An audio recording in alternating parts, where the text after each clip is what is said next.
everyone, I'm Ujjwal Srivastava and I'm here to take the online session on the topic when moving on seems impossible. Like Triveni has introduced these online sessions just because we can see that these days people are suffering from relationship problems. So just to tackle with all these things, we have introduced this online session.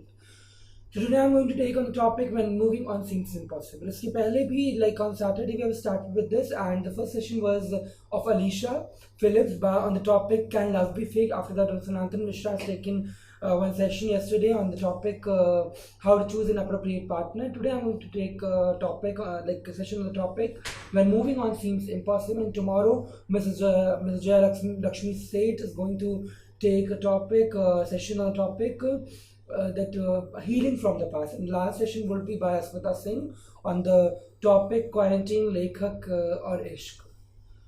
So today I'm going to start with my topic when moving on seems impossible. जब relationship में आगे बढ़ना नामुमकिन सा लगे, ऐसा हो सकता है, बिल्कुल हो सकता है. इसके दो पर्सपेक्टिव है. पहला तो ये कि हम किस चीज की बात कर रहे हैं. क्या हम रिलेशनशिप में रह करके मूव ऑन करने की बात कर रहे हैं? क्यों? क्योंकि वो रिलेशनशिप काफ़ी इंटॉक्सिक है, या दूसरा केस ये है कि ब्रेकअप हो चुका है और हमको मूव ऑन करने में दिक्कत आ रही है. ये दो केसेस हैं. दोनों का सॉल्यूशन वही होगा, बट हाँ, दोनों के सॉल्यूशन के कुछ चीज़ें डिफरेंट होगी. पहला तो केस ये होता है कि रिलेशनशिप बॉयफ्रेंड गर्लफ्रेंड्स के ऊपर भी एक रिलेशनशिप है, लाइक कि मैरिड लाइफ की. मैरिड लाइफ में क्या होता है, अगर आप उस इंटॉक्सिक रिलेशनशिप में हैं और आपको लग रहा है कि नहीं मुझे वो खुशी नहीं मिल पा रही हो, तो यहाँ पर अमूमन प्रॉब्लम ये आती है, तब मूव ऑन नहीं होता. या तो अगर फीमेल मूव ऑन करना चाहती है तो फीमेल बहुत स्ट्रांग नहीं है, स्ट्रांग सेंस इंडिपेंडेंट नहीं है. अगर इंडिपेंडेंट नहीं है तो वो कैसे मूव ऑन करेगी, घर से जाएगी, जाना नहीं चाहती.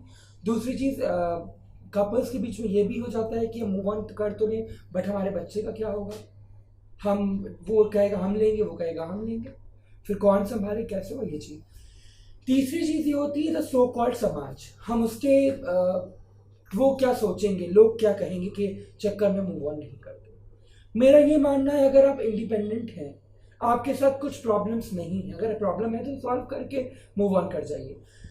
क्योंकि अगर कोई भी रिलेशनशिप आपको खुशी नहीं दे रही है तो वहाँ पे है कि आप उससे बाहर आइए ना, उस चीज़ में जाइए जो आपको खुशी मिल रही है. जहाँ पर जो लोग इंडिपेंडेंट होते हैं उन्हें खुद में ये चीज़ सोचना चाहिए कि हम मूव ऑन कर जाएं और ज़िंदगी भर खुश रह करके थोड़ी ज़िंदगी काट लें, ना कि ऐसे कि हम उस रिलेशनशिप में रह करके भी खुश नहीं हैं और हम दिन भर रोते रह रहे हैं.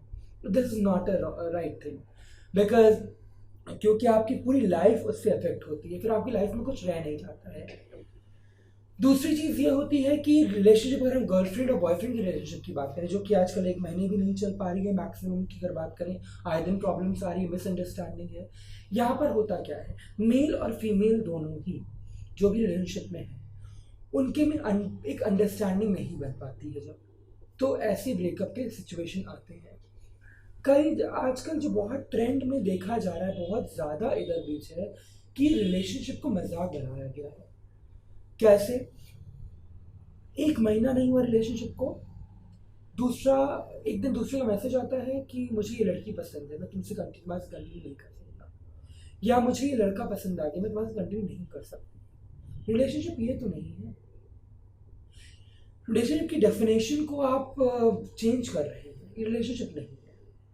मतलब कि आप एक गेम खेल रहे हैं जहाँ पर दूसरे को अपने से प्यार करवा रहे हैं और खुद प्यार नहीं करके दूसरे किसी की तरफ दौड़ रहे हैं और आप डिच कर रहे हैं रिलेशनशिप. इससे बहुत बड़ा डिच होता है. And karma is there. इस बात का ज़रूर ध्यान रखिए.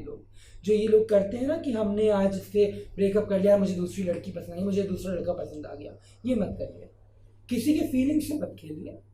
Karma is a bitch, you can understand that. आज नहीं तो कल जो आप कर रहे हैं, कल के साथ जिसके साथ आप हैं वो भी आपके साथ कर सकता है. तब वहाँ पर आपको रिग्रेट होगा, और जब रिग्रेट होगा तो वो इंसान जिसको आप सॉरी बोलने जाएंगे वो इतना मूव ऑन कर चुका होगा कि आपके पीछे मुड़ के भी नहीं देखेगा. तो ये मत करिए. दूसरी चीज़, किसी वजह से आपका रिलेशनशिप खत्म हुआ है. अब वो लॉन्ग डिस्टेंस था तो आप बात नहीं कर रहे थे, आप देखिए लॉन्ग डिस्टेंस रिलेशनशिप में लोग ये कहते हैं कि मुझे ज़रूरत नहीं है बात करने की, हम इतनी अंडरस्टैंडिंग है। नहीं, ऐसा पॉसिबल तो नहीं है। एक तो आप मिल नहीं पा रहे हैं, आप कहीं और तो दूसरा कहीं और, फासले इतने ज़्यादा है कि आप मिलेंगे नहीं। लॉन्ग डिस्टेंस को चलाने का सिर्फ एक तरीका होता है, कॉल और मैसेजेस पर होना। अगर आप वहाँ भी टाइम नहीं दे रहे हैं तो सॉरी टू से बॉस, वो गलत कर रहे हैं। आप अपने चीज़ों, हाँ बिजी रहते हैं, बट एक पूरे 24 घंटे में आप एक तो कॉल कर सकते हैं ना किसी को, तो वो करिए। दूसरी चीज़ क्या हो, जब हमें मूव ऑन करना हो कैसे किया जाए, पहली चीज़ आती है एक्सेप्टेंस। एक्सेप्ट कर लीजिए कि हाँ मेरा ब्रेकअप हो चुका है, हमें अब मूव ऑन कर जाना है। हम जब तक ये एक्सेप्ट नहीं करेंगे और फैंटेसी में जीते रहेंगे, कुछ नहीं हो सकता। फैंटेसी मत रहिए कि वो आएगा और सब कुछ ठीक हो, नहीं आने वाला भाई वो। अगर उसे आना ही होता तो वो जाता नहीं, और अगर वो आ रहा है और आप रो रहे हैं और वो आने के बाद फिर आप उसको एक्सेप्ट कर रहे हैं, तो आपसे बड़ा स्टूपिड कोई नहीं होगा। क्योंकि जब उसको आपको जरूरत थी अपने हार्ड टाइम में, आपके साथ तो नहीं था वो, तो वो कैसे डिजर्व कर सकता आपका अच्छा वक्त। इसके साथ दूसरी चीज होती है, लोग कहते हैं अरे मर्द को दर्द नहीं है तो मत रो, किसी लड़के का ब्रेकअप हो गया तो मत रो। क्यों भाई, किसने कहा है कि नहीं रो सकता?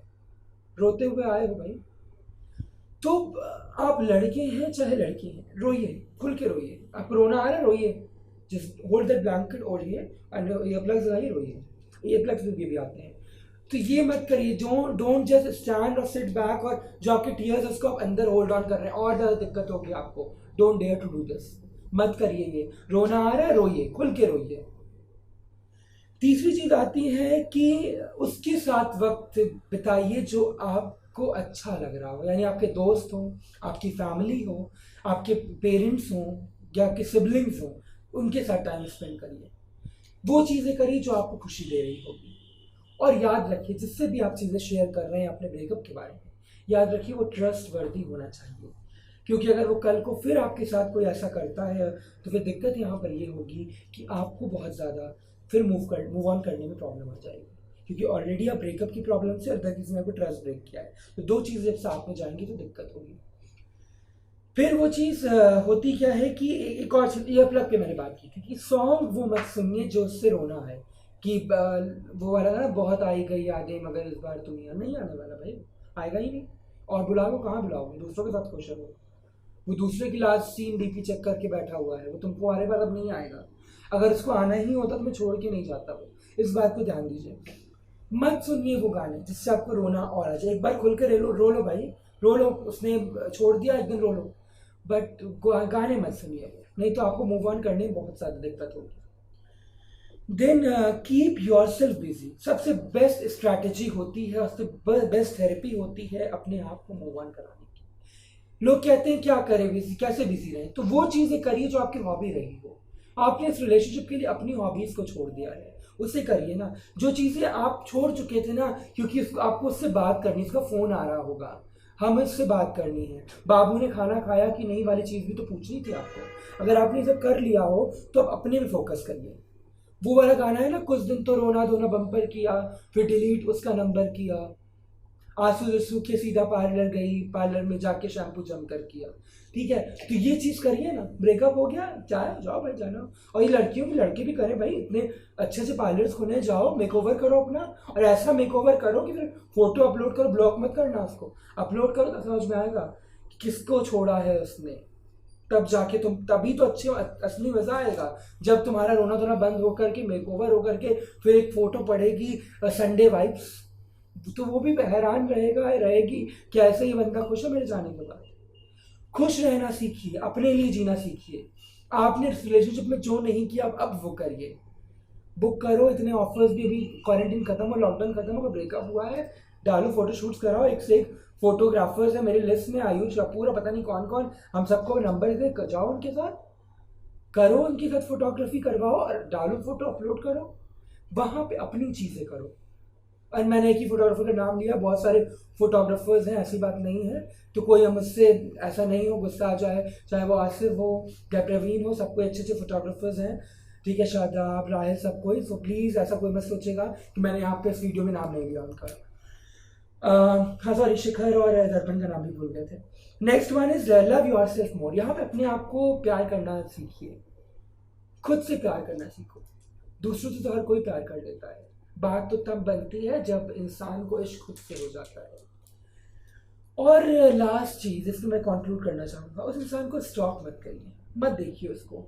और हमेशा ये बात ध्यान रखिए कि अगर वो इंसान जा रहा है ना, उससे एक बात कह दीजिए, जा तो रहे हो, मुझे हर जगह से ब्लॉक कर देना। क्यों मैं ऐसा कह रहा हूँ? क्योंकि अगर वो आपको ब्लॉक करेगा तो आपको उसके डीपी नहीं दिखेगी, उसका स्टेटस नहीं दिखेगा जो उसने डाला होगा। तो वहाँ पर ये चीज़ होती है, जब आपको डीपी नहीं दिखती तो बार बार आप उसको नहीं देखेंगे। तो ये चीज़ें भी होना बहुत अच्छा है, ठीक है। तो यहाँ पर आप मूव ऑन जल्दी कर जाएंगे, बार बार किसी को स्टॉप मत करिए। वहाँ पर जाके पुराने स्टेटसेस, मैसेजेस, जो भी उसने फोटोज भेजी हो, गैलरी में जाके साथ सफाई अभियान चला दीजिए, हर कुछ सफाई कर दीजिए। क्योंकि अब वो तो आपके से भी गार्बेज रह चुका है ना। तो गार्बेज को कहाँ, प्रधानमंत्री ने बोला है स्वच्छता बनाए रखिए, स्वच्छता रखिए गैलरी में अपने, और मैसेज वैसे डिलीट करिए उसका, तभी आप मूव ऑन कर जाएंगे, तब मूविंग ऑन सीन पॉसिबल होगा। बिकॉज इम्पॉसिबल में भी आई एम पॉसिबल की गुंजाइश होती है। तो I hope I have made my self clear. अब जो भी चीज़ें बची है वो कल के सेशन में सेम कंटिन्यू करेंगे। Like thankful to you Triveni and everyone.